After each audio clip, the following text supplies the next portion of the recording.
Bazo beta biso babal na kati ya homme toke. Azui bala. Bal fengo ba beti bal na kati ya homme. Bal bola mosi na kati ya homme ba beti bal. État de droit ya ngolo. Toko chango na WhatsApp babomona ngo. Bazo beta biso babal na kati ya homme toke. Azui bala. Bal fengo ba beti bal na kati ya homme. Bal bola mosi na kati ya homme ba beti bal. État de droit ya ngolo. Toko chango na WhatsApp babomona ngo. Bonjour, bonsoir, balandi nyonso des shows d'Enar TV. Merci naba o nyonso balandi des shows d'Enar TV. Soko landinga lelo, n'hésitez pas à s'abonner sur notre chaîne. Otala ba réalité zole kana mokili. Tu elibino ba actualité politique. Il y a situation actuelle en RDC. Kaka ndingo zomona na che ba photo anezo balancer na nzela ya bilili. C'est-à-dire na RDC ndenge tozolo banayo à l'ère actuelle, eza ya ko yinda na Kinshasa au pesimbo mboale. Mboale ameli na supu, quel est le problème? Babakisaki ba augmentation moko ya ba frais scolaires, frais académiques na niveau ya Kinshasa. Ba frais wana babakisaki yango na inikin, ba étudiant inikin bazwaki augmentation ya ba frais na bango ya nzela ya kotanga en fait pona kotanga ba augmentation moko ebakisamaki par rapport ya bambongo oyo bafutaka liboso. Alors ba étudiant ba rejeta ki yango en bloc et koki ko sala maté tandis que na RDC batu baza impayé en plusieurs mois. Batu baza impayé en plusieurs mois et pourquoi l'augmentation des frais?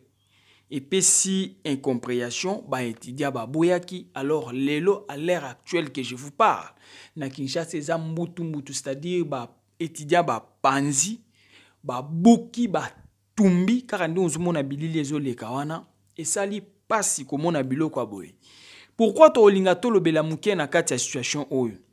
Nalandaki interview moko ya Pasteur Mukuna lobi boye jusque là tozo comprendre te ba accord ndeko na biso akendaki ko signer na Joseph Kabila.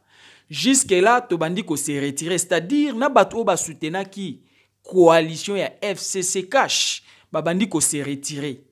Voire même les pasteurs babandi ko prendre conscience que ezalaki erreur de soutenir la coalition FCC cash. Parce que comment l'accord de deux personnes peut verrouiller toute la République? C'est ça la question. L'accord de deux personnes a verrouillé toute la République. C'est-à-dire RDC Mombekoti na blocage pour na deux personnes. Tandis que la RDC n'est pas pour deux personnes. La RDC n'est pas pour les deux hommes qui ont fait leurs accords.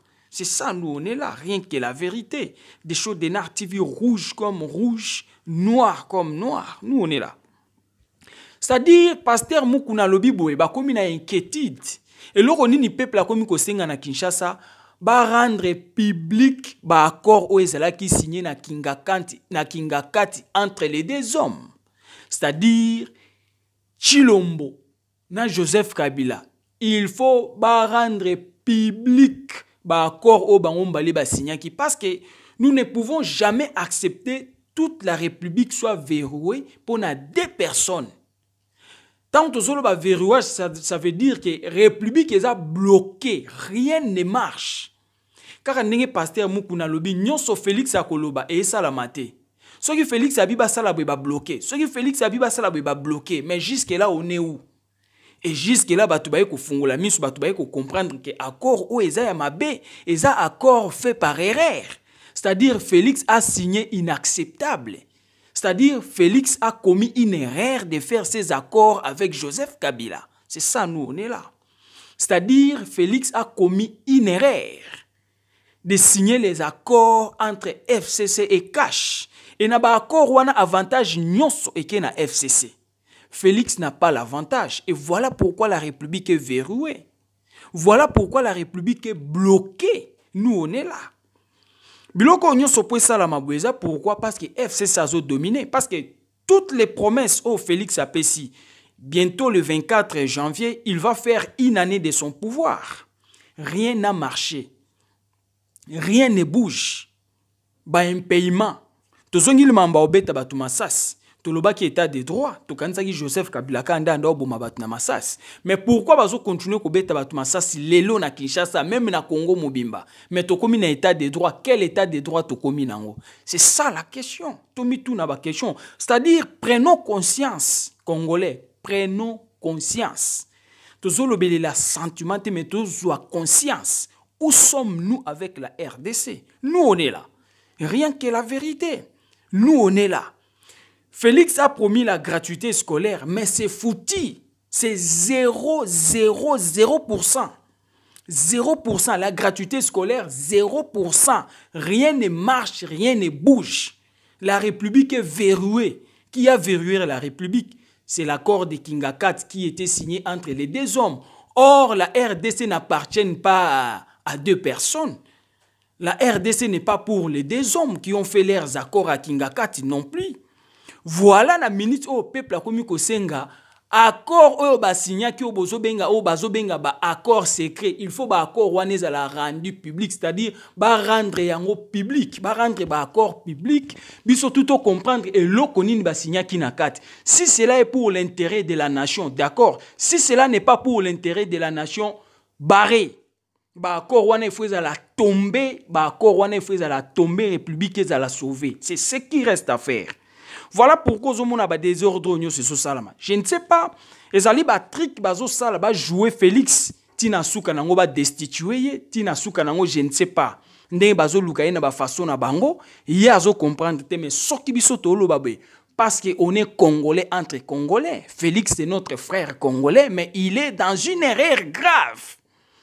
L'erreur a commis Félix. C'est une erreur qui a plongé toute la République dans le chaos. C'est ça, nous on est là. La République est verrouillée pour une seule personne, Félix Tshilombo. Et ça, erreur. Voilà, yango tuye koye sabino ki na Kinshasa, eza ya koyinda, ba étudiant pe ba siliki, ba augmentation ba mbongo partout, ba ke ko baksa mbongo na inikin, ba bakse bango ba frais likola, ba frais normal o ba bandai ko futa. Et pe si mobulu, batu ba zoki, ba buki, ba panzi, ba tumbi, tous à la brancher, toi la bino ba suite, toi ba soki, ba to rokufa ba zala ki na kat. Parce que jusque là, on a tout ça comme information actuellement yango wana mais tu éviter pour ba beti ba coup de balle réel.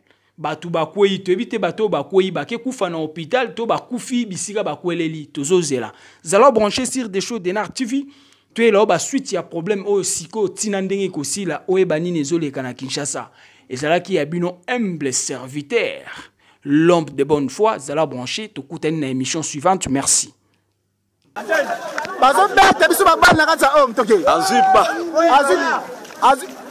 Azibala bal fenga ba beti bal na kata om bal bola mosi na kata om ba beti bal état de droit ya ngol to ko chango na WhatsApp ba bomona ngo bazo beta biso ba bal na kata om toke